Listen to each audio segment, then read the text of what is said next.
there's some strange evolutionary process going on, but mankind won't be destroyed. The fact that you and I are working here today is evidence of that evidence.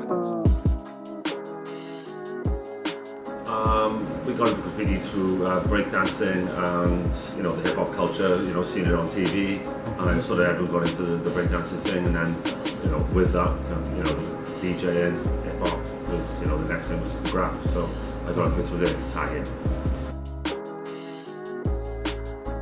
Yeah, I mean, pretty much most of the UK writers were inspired by Subway Art, which is a book by Henry Shelf under James Bigoff, which is pretty much the graffiti Bible for everybody, and that was the first time we saw it in print. So everyone sort of got inspired by those people, Blade, Pride, and a few others. Absolutely, the pioneers are from New York, which is where it all started.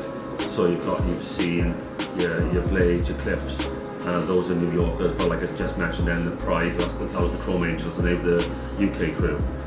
With Motu from Paris.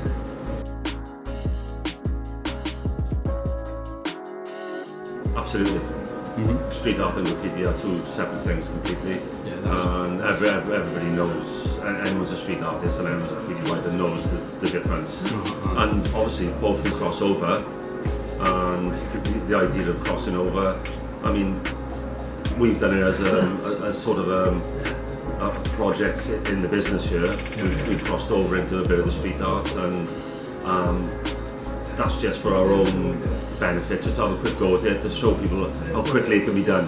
For example, you might go down the route of talking about that guy beginning with B, doing stencils. We produce a couple of stencils just to show how quickly that can be done, how anybody can do it, whereas writing graffiti is all about can control, and there's no help from stencils. Yeah, it's all about the lettering mainly.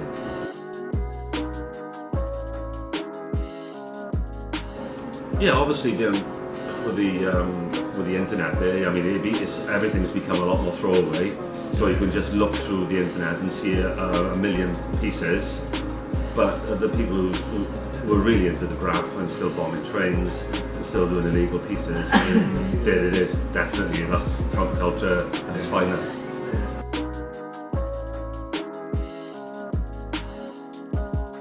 Absolutely, yeah. I mean, most people start writing through illegal graffiti. You'll find they'll start tagging, then they'll start doing throw-ups, which is like a 2-color outline, which is a bit more bold, and then they'll start doing full burners, full pieces, full master outlines. Well, certainly the police don't really help today if you're going to go be into illegal graffiti. But to be honest with you, the difference between like 30 years ago and now is that you can see you've got a full range of paint, which is produced for graffiti specifically, and that's just one range which we use, which is the Montana Black. But you've got another 10 or 15 paint brands which are produced by paint companies, by graffiti writers. So there's different pressures and things like that. When we were painting years ago, we were using car paint, which was very, very thin.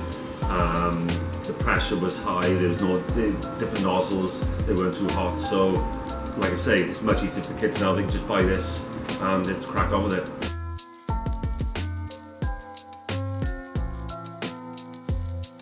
Yeah, I mean, the legal Hall of Fame, in my opinion, do a lot for getting graffiti more accepted, because people see it now. For example, the Principality Walkway, you'll find if you're painting there and people are walking past, they want to know about the graffiti rather than saying, my God, that's vandalism. That tends not to happen. 99% of the people are happy to see it because it's more prevalent in society as it is now. And people tend to get to see graffiti in marketing on products. It's massively available to everybody.